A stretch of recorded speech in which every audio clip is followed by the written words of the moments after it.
प्रिय मित्रों नमस्कार। पितृपक्ष के दिन चल रहे हैं। वराह पुराण में श्राद्ध कल्प नाम से 13वें अध्याय में पितृगीता का वर्णन मिलता है। पितरों के दिनों में इस स्तोत्र का पाठ करने से पितर देवता प्रसन्न होकर सुख शांति का वरदान देते हैं। आइए शुरू करते हैं। मार्कंडेय उवाच अपि धन्यः कुले जाया दशमाकं मतिमान्नरः अकुर्वन् वित्तसाढ्यं यः पिण्डान्नो निर्वपिष्यति रत्नवस्त्रमहायानं सर्वतो यादिकं वसु विभवे सति विप्रेभ्यः अस्मानुद्दिश्य दास्यति अन्येन वान्यथा शक्त्या कालेऽस्मिन् भक्तिनम्रधीः भोजयिष्यति विप्राज्ञास्तन्मात्रविभवो नरः असमर्थो अन्नदानस्य वन्यशाकं स्वशक्तितः प्रदास्यति दुजाग्रेभ्यः स्वल्पां यो वापि दक्षिणां तत्राप्यसामर्थ्ययुतः करैर्गृह्यासितांस्तिलान् प्रणम्य द्विजमुख्याय कस्मैचिदपि दास्यति तिलैः सप्ताष्टभिर्वापि समवेतं जलाञ्जलिं भक्तिनम्रः समुद्दिश्य योऽस्माकं सम्प्रदास्यति यतः कुतश्चित् सम्प्राप्य गोभ्यो वापि गवान्निकम् अभावे प्रीणयेत्तस्माद् भक्त्या युक्तः प्रदास्यति सर्वाभावे वनं गत्वा कक्षमूलप्रदर्शकः सूर्यादिलोकपालानामिदमुच्चैः पठिष्यति न मेऽस्ति वित्तं न धनं न चान्यत् श्राद्धस्य योग्यं स्वपितृन्नतोऽस्मि तृप्यन्तु भक्त्या पितरौ मयैतौ भुजौ ततौ वर्तमनिमारुतस्य इत्येवं पितृभिर्गीतं भावाभावप्रयोजनं कृतं तेन भवेत् श्राद्धं य एवं कुरुते द्विजः। मार्कण्डेय उवाच अपि धन्यः कुले जाया दशमाकं मतिमान्नरः अकुर्वन् वित्तसाढ्यं यः पिण्डान्नो निर्वपिष्यति रत्नवस्त्रमहायानं सर्वतो यादिकं वसु विभवे सति विप्रेभ्यः अस्मानुद्दिश्य दास्यति अन्येन वान्यथा शक्त्या कालेऽस्मिन् भक्तिनम्रधीः भोजयिष्यति विप्राज्ञास्तन्मात्रविभवो नरः असमर्थो अन्नदानस्य वन्यशाकं स्वशक्तितः प्रदास्यति दुजाग्रेभ्यः स्वल्पां यो वापि दक्षिणां तत्राप्यसामर्थ्ययुतः करैर्गृह्यासितांस्तिलान् प्रणम्य द्विजमुख्याय कस्मैचिदपि दास्यति तिलैः सप्ताष्टभिर्वापि समवेतं जलाञ्जलिं भक्तिनम्रः समुद्दिश्य योऽस्माकं सम्प्रदास्यति यतः कुतश्चित् सम्प्राप्य गोभ्यो वापि गवान्निकम् अभावे प्रीणयेत्तस्माद् भक्त्या युक्तः प्रदास्यति सर्वाभावे वनं गत्वा कक्षमूलप्रदर्शकः सूर्यादिलोकपालानामिदमुच्चैः पठिष्यति न मेऽस्ति वित्तं न धनं न चान्यत् श्राद्धस्य योग्यं स्वपितृन्नतोऽस्मि तृप्यन्तु भक्त्या पितरौ मयैतौ भुजौ ततौ वर्तमनिमारुतस्य इत्येवं पितृभिर्गीतं भावाभावप्रयोजनं कृतं तेन भवेत् श्राद्धं य एवं कुरुते द्विजः। मार्कण्डेय उवाच अपि धन्यः कुले जाया दशमाकं मतिमान्नरः अकुर्वन् वित्तसाढ्यं यः पिण्डान्नो निर्वपिष्यति रत्नवस्त्रमहायानं सर्वतो यादिकं वसु विभवे सति विप्रेभ्यः अस्मानुद्दिश्य दास्यति अन्येन वान्यथा शक्त्या कालेऽस्मिन् भक्तिनम्रधीः भोजयिष्यति विप्राज्ञास्तन्मात्रविभवो नरः असमर्थो अन्नदानस्य वन्यशाकं स्वशक्तितः प्रदास्यति दुजाग्रेभ्यः स्वल्पां यो वापि दक्षिणां तत्राप्यसामर्थ्ययुतः करैर्गृह्यासितांस्तिलान् प्रणम्य द्विजमुख्याय कस्मैचिदपि दास्यति तिलैः सप्ताष्टभिर्वापि समवेतं जलाञ्जलिं भक्तिनम्रः समुद्दिश्य योऽस्माकं सम्प्रदास्यति यतः कुतश्चित् सम्प्राप्य गोभ्यो वापि गवान्निकम् अभावे प्रीणयेत्तस्माद् भक्त्या युक्तः प्रदास्यति सर्वाभावे वनं गत्वा कक्षमूलप्रदर्शकः सूर्यादिलोकपालानामिदमुच्चैः पठिष्यति न मेऽस्ति वित्तं न धनं न चान्यत् श्राद्धस्य योग्यं स्वपितॄन्नतोऽस्मि तृप्यन्तु भक्त्या पितरौ मयैतौ भुजौ ततौ वर्तमनिमारुतस्य इत्येवं पितृभिर्गीतं भावाभावप्रयोजनं कृतं तेन भवेत् श्राद्धं य एवं कुरुते द्विजः। मार्कण्डेय उवाच अपि धन्यः कुले जाया दशमाकं मतिमान् नरः अकुर्वन् वित्तसाढ्यं यः पिण्डान्नो निर्वपिष्यति रत्नवस्त्रमहायानं सर्वतो यादिकं वसु विभवे सति विप्रेभ्यः अस्मानुद्दिश्य दास्यति अन्येन वान्यथा शक्त्या कालेऽस्मिन् भक्तिनम्रधीः भोजयिष्यति विप्राज्ञास्तन्मात्रविभवो नरः असमर्थो अन्नदानस्य वन्यशाकं स्वशक्तितः प्रदास्यति दुजाग्रेभ्यः स्वल्पां यो वापि दक्षिणां तत्राप्यसामर्थ्ययुतः करैर्गृह्यासितांस्तिलान्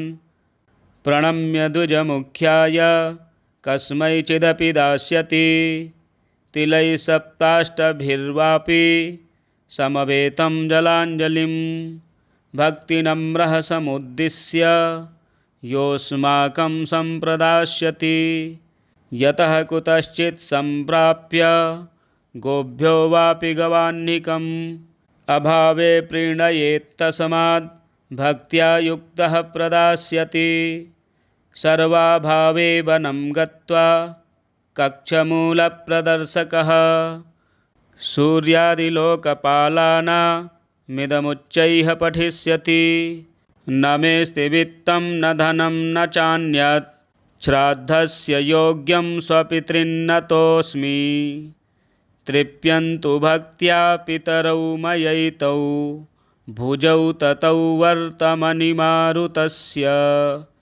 इत्येवं पितृभिर्गीतं भावाभावप्रयोजनं कृतं तेन भवेत् श्राद्धं य एवं कुरुते द्विजः।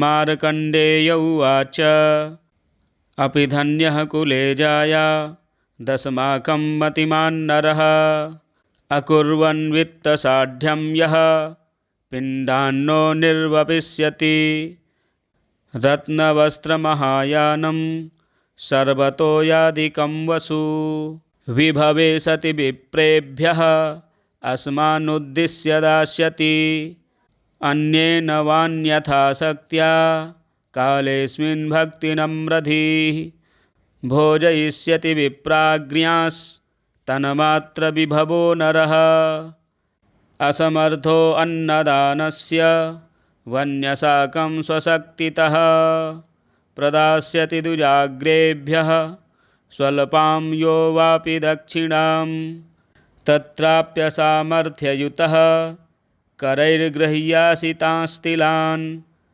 प्रणम्य द्विजमुख्याय कस्मैचिदपि दास्यति तिलैः सप्ताष्टभिर्वापि समवेतं जलाञ्जलिं भक्तिनम्रः समुद्दिश्य योऽस्माकं सम्प्रदास्यति यतः कुतश्चित् सम्प्राप्य गोभ्यो वापि गवान्निकम् अभावे प्रीणयेत्तस्माद् भक्त्या युक्तः प्रदास्यति सर्वाभावे वनं गत्वा कक्षमूलप्रदर्शकः सूर्यादिलोकपालानामिदमुच्चैः पठिष्यति न मेऽस्ति वित्तं न धनं न चान्यत् श्राद्धस्य योग्यं स्वपितॄन्नतोऽस्मि तृप्यन्तु भक्त्या पितरौ मयैतौ भुजौ ततौ वर्तमनिमारुतस्य इत्येवं पितृभिर्गीतं भावाभावप्रयोजनं कृतं तेन भवेत् श्राद्धं य एवं कुरुते द्विजः।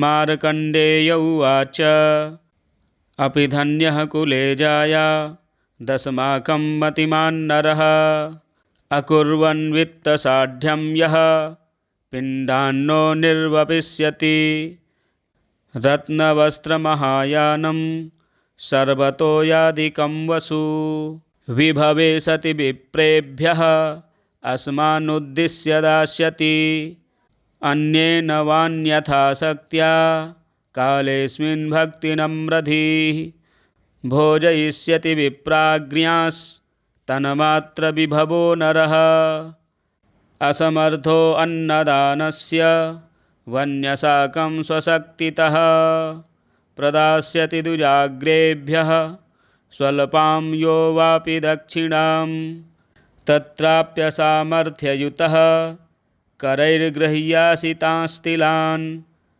प्रणम्य द्विजमुख्याय कस्मैचिदपि दास्यति तिलैः सप्ताष्टभिर्वापि समवेतं जलाञ्जलिं भक्तिनम्रः समुद्दिश्य योऽस्माकं सम्प्रदास्यति यतः कुतश्चित् सम्प्राप्य गोभ्यो वापि गवान्निकम् अभावे प्रीणयेत्तस्माद् भक्त्या युक्तः प्रदास्यति सर्वाभावे वनं गत्वा कक्षमूलप्रदर्शकः सूर्यादिलोकपालानामिदमुच्चैः पठिष्यति न मेऽस्ति वित्तं न धनं न चान्यत् श्राद्धस्य योग्यं स्वपितॄन्नतोऽस्मि तृप्यन्तु भक्त्या पितरौ मयैतौ भुजौ ततौ वर्तमनिमारुतस्य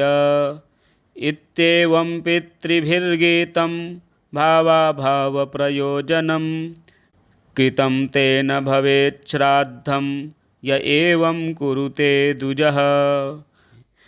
मार्कण्डेय उवाच अपि धन्यः कुले जाया दशमाकं मतिमान्नरः अकुर्वन् वित्तसाढ्यं यः पिण्डान्नो निर्वपिष्यति रत्नवस्त्रमहायानं सर्वतो यादिकं वसु विभवे सति विप्रेभ्यः अस्मानुद्दिश्य दास्यति अन्येन वान्यथा शक्त्या कालेऽस्मिन् भक्तिनम्रधीः भोजयिष्यति विप्राज्ञास्तन्मात्रविभवो नरः असमर्थो अन्नदानस्य वन्यसाकं स्वशक्तितः प्रदास्यति दुजाग्रेभ्यः स्वल्पां यो वापि दक्षिणां तत्राप्यसामर्थ्ययुतः करैर्गृह्यासितांस्तिलान्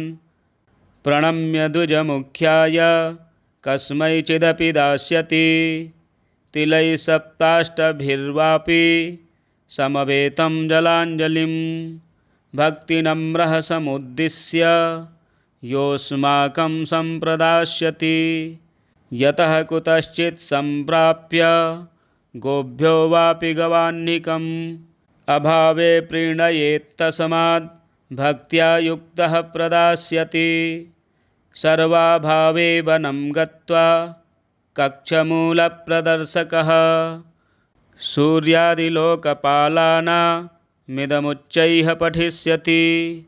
न मेऽस्ति वित्तं न धनं न चान्यत् श्राद्धस्य योग्यं स्वपितॄन्नतोऽस्मि।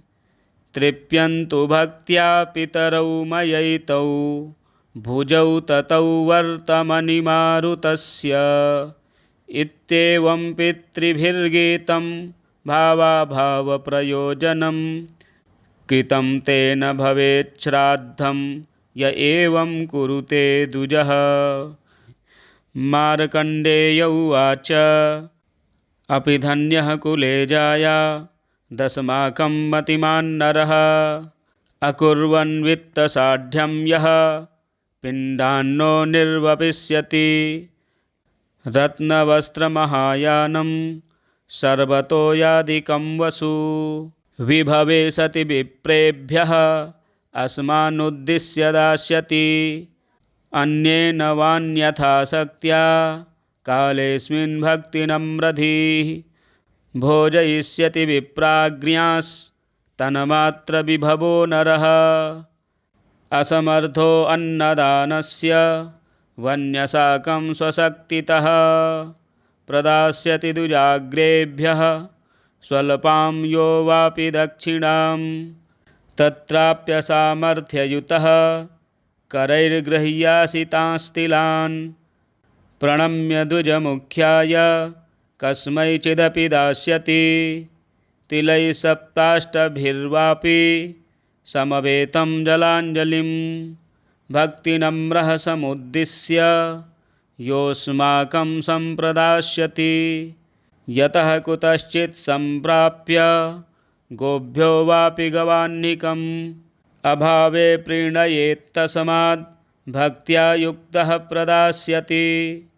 सर्वाभावे वनं गत्वा कक्षमूलप्रदर्शकः सूर्यादिलोकपालानामिदमुच्चैः पठिष्यति। न मेऽस्ति वित्तं न धनं न चान्यत् श्राद्धस्य योग्यं स्वपितॄन्नतोऽस्मि।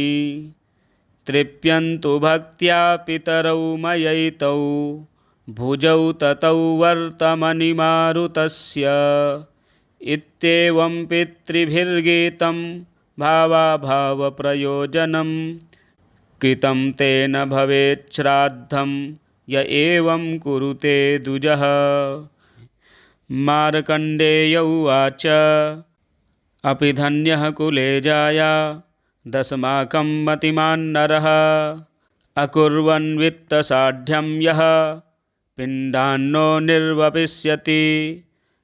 रत्नवस्त्रमहायानं सर्वतो यादिकं वसु विभवे सति विप्रेभ्यः अस्मानुद्दिश्य दास्यति। अन्येन वान्यथा शक्त्या कालेऽस्मिन् भक्तिनम्रधीः भोजयिष्यति विप्राज्ञास्तन्मात्रविभवो नरः। असमर्थो अन्नदानस्य वन्यसाकं स्वशक्तितः प्रदास्यति द्विजाग्रेभ्यः स्वल्पां यो वापि दक्षिणां। तत्राप्यसामर्थ्ययुतः करैर्गृह्यासितांस्तिलान् प्रणम्य द्विजमुख्याय कस्मैचिदपि दास्यति। तिलैः सप्ताष्टभिर्वापि समवेतं जलाञ्जलिं भक्तिनम्रः समुद्दिश्य योऽस्माकं सम्प्रदास्यति। यतः कुतश्चित् सम्प्राप्य गोभ्यो वापि गवान्निकम् अभावे प्रीणयेत्तस्माद् भक्त्या युक्तः प्रदास्यति। सर्वाभावे वनं गत्वा कक्षमूलप्रदर्शकः सूर्यादिलोकपालानामिदमुच्चैः पठिष्यति। न मेऽस्ति वित्तं न धनं न चान्यत् श्राद्धस्य योग्यं स्वपितॄन्न तोऽस्मि। तृप्यन्तु भक्त्या पितरौ मयैतौ भुजौ ततौ वर्तमनि मारुतस्य। इत्येवं पितृभिर्गीतं भावाभावप्रयोजनं कृतं तेन भवेत् श्राद्धं य एवं कुरुते द्विजः। मार्कण्डेय उवाच अपि धन्यः कुले जाया दशमाकं मतिमान्नरः अकुर्वन् वित्तसाढ्यं यः पिण्डान्नो निर्वपिष्यति। रत्नवस्त्रमहायानं सर्वतो यादिकं वसु विभवे सति विप्रेभ्यः अस्मानुद्दिश्य दास्यति। अन्येन वान्यथा शक्त्या कालेऽस्मिन् भक्तिनम्रधीः भोजयिष्यति विप्राज्ञास्तन्मात्रविभवो नरः। असमर्थो अन्नदानस्य वन्यसाकं स्वशक्तितः प्रदास्यति दुजाग्रेभ्यः स्वल्पां यो वापि दक्षिणां। तत्राप्यसामर्थ्ययुतः करैर्गृह्यासितांस्तिलान् प्रणम्य द्विजमुख्याय कस्मैचिदपि दास्यति। तिलैः सप्ताष्टभिर्वापि समवेतं जलाञ्जलिं भक्तिनम्रः समुद्दिश्य योऽस्माकं सम्प्रदास्यति। यतः कुतश्चित् सम्प्राप्य गोभ्यो वापि गवाह्निकम् अभावे प्रीणयेत्तस्माद् भक्त्या युक्तः प्रदास्यति। सर्वाभावे वनं गत्वा कक्षमूलप्रदर्शकः सूर्यादिलोकपालानामिदमुच्चैः पठिष्यति। न मेऽस्ति वित्तं न धनं न चान्यत् श्राद्धस्य योग्यं स्वपितॄन्न तोऽस्मि। तृप्यन्तु भक्त्या पितरौ मयैतौ भुजौ ततौ वर्तमनि मारुतस्य। इत्येवं पितृभिर्गीतं भावाभावप्रयोजनं कृतं तेन भवेत् श्राद्धं य एवं कुरुते द्विजः। मार्कण्डेय उवाच अपि धन्यः कुले जाया दशमाकं मतिमान्नरः अकुर्वन् वित्तसाढ्यं यः पिण्डान्नो निर्वपिष्यति। रत्नवस्त्रमहायानं सर्वतो यादिकं वसु विभवे सति विप्रेभ्यः अस्मानुद्दिश्य दास्यति। अन्येन वान्यथा शक्त्या कालेऽस्मिन् भक्तिनम्रधीः भोजयिष्यति विप्राज्ञास्तन्मात्रविभवो नरः। असमर्थो अन्नदानस्य वन्यसाकं स्वशक्तितः प्रदास्यति दुजाग्रेभ्यः स्वल्पां यो वापि दक्षिणां। तत्राप्यसामर्थ्ययुतः करैर्गृह्यासितांस्तिलान् प्रणम्य द्विजमुख्याय कस्मैचिदपि दास्यति। तिलैः सप्ताष्टभिर्वापि समवेतं जलाञ्जलिं भक्तिनम्रः समुद्दिश्य योऽस्माकं सम्प्रदास्यति। यतः कुतश्चित् सम्प्राप्य गोभ्यो वापि गवाह्निकम् अभावे प्रीणयेत्तस्माद् भक्त्या युक्तः प्रदास्यति।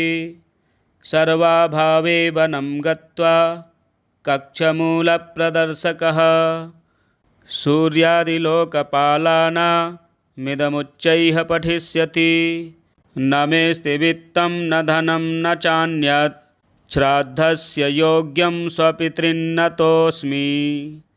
तृप्यन्तु भक्त्या पितरौ मयैतौ भुजौ ततौ वर्तमनि मारुतस्य। इत्येवं पितृभिर्गीतं भावाभावप्रयोजनं कृतं तेन भवेत् श्राद्धं य एवं कुरुते द्विजः। वराहपुराणे आदिकृतवृत्तान्ते श्राद्धकल्पो नाम त्रयोदशोऽध्यायः।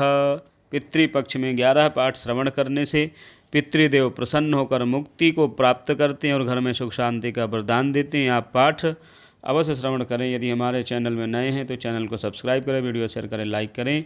हर हर महादेव।